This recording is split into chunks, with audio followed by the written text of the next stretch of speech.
ऐसे लोग जिन्हें दूसरों के शारीरिक संपर्क से हो जाती है एलर्जी। जी हाँ दोस्तों, यह कहानी है एक महिला की जिसे था मेल स्पर्म से एलर्जी, जो उसके लिए जानलेवा थी। मौरा बदला हुआ नाम। अब 43 साल की है और अमेरिका के ओहायो राज्य में रहती हैं। वह बताती हैं कि जब वह करीब 20 साल की थी और बिना कंडोम के यौन संबंध बनाती थी तो उन्हें योनि में जलन महसूस होती थी। मौरा के लिए अपने पार्टनर से यह बात करना आसान नहीं था, इसलिए उन्होंने इसका उपाय यह निकाला कि बिना कंडोम के संबंध बनाने के बाद वह खुद को अच्छी तरह साफ करती थी। उन्होंने इस दौरान साबुन से लेकर लुब्रिकेंट्स तक कई चीजें बदली, लेकिन सुधार की बजाय हालत और बिगड़ती गई। समय के साथ उनके शरीर पर सूजन होने लगी। ऐसा तब होता जब उनके शरीर पर सीमन लगता था। धीरे धीरे मौरा ने अपने पार्टनर से रिश्ता तोड़ लिया। इसके बाद उन्होंने एक ऐसे शख्स को डेट करना शुरू किया जो कंडोम के इस्तेमाल को लेकर सतर्क था। मौरा ने बताया, शुरुआत में कोई दिक्कत नहीं हुई, सब कुछ ठीक था, लेकिन एक रात सेक्स के बाद जब हम बिस्तर पर लेटे थे तो मैंने देखा कि मेरी जीभ अचानक सूजने लगी। मेरी हालत बिगड़ने लगी थी। जब मेरे पार्टनर ने देखा कि क्या हो रहा है तो वह चिल्लाया, तुम्हारा दम घुट रहा है। उसने तुरंत मेरा इनहेलर उठा लिया। किसी तरह उसने इनहेलर मेरे मुंह के कोने में लगाया और बार बार दबाने लगा। सौभाग्य से मैं इतनी सांस ले पा रही थी कि दवा मेरे फेफड़ों तक पहुंच सके। मौरा दमा और अन्य एलर्जी से भी पीड़ित है। उनका कहना है कि उस दिन कंडोम से रिसाव हुआ था। मौरा और उनके मौजूदा पार्टनर अब कंडोम के इस्तेमाल को लेकर पहले से कहीं ज्यादा सतर्क रहते हैं। वह कहती हैं कि उन्हें सीमन से एलर्जी है।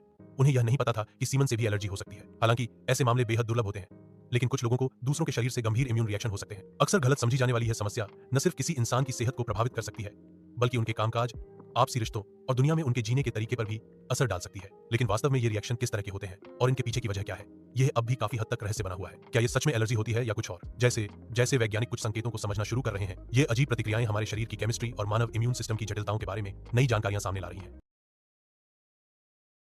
अक्सर किसी दूसरे व्यक्ति के शरीर के प्रति संवेदनशीलता इस बात पर भी निर्भर करती है कि उस व्यक्ति ने अपने शरीर पर क्या उत्पाद इस्तेमाल किए हैं। उदाहरण के तौर पर त्वचा पर लगाए जाने वाले डायोड्रेंट और आफ्टरशेव जैसे उत्पादों में कृत्रिम सुगंध हो सकती है। ऐसी 150 से अधिक गंधे हैं जिन्हें कॉन्टैक्ट एलर्जी से जोड़ा गया है। सीमन में मौजूद कुछ विशेष प्रोटीन भी एलर्जी पैदा कर सकते हैं। इस स्थिति को सेमिनल प्लाज्मा हाइपरसेंसिटिविटी कहा जाता है। इसके लक्षणों में त्वचा पर खुजली, चकत्ते और कभी कभी तेज एलर्जिक रिएक्शन, एनाफिलेक्सिस जैसी जानलेवा स्थिति शामिल हो सकती है। साल 2024 की एक रिसर्च के मुताबिक अब तक इसके 100 से कम मामले दर्ज हुए हैं और यह प्रतिक्रिया सबसे ज्यादा 20 से 30 साल की उम्र में देखी गई है। यह रिएक्शन अक्सर सीमन में मौजूद प्रोस्टेट स्पेसिफिक एंटीजन नामक प्रोटीन से जुड़ा होता है, यानी एलर्जी शुक्राणु से नहीं बल्कि सीमन में मौजूद इस प्रोटीन से होती है। अमेरिका की university of Cincinnati college of medicine में एलर्जी और इम्यूनोलॉजी के प्रोफेसर जोनाथन बर्नस्टीन कहते हैं कि यह अब तक स्पष्ट नहीं है कि जिन लोगों को सीमन से एलर्जी होती है उनके शरीर में क्या प्रतिक्रियाएं होती हैं।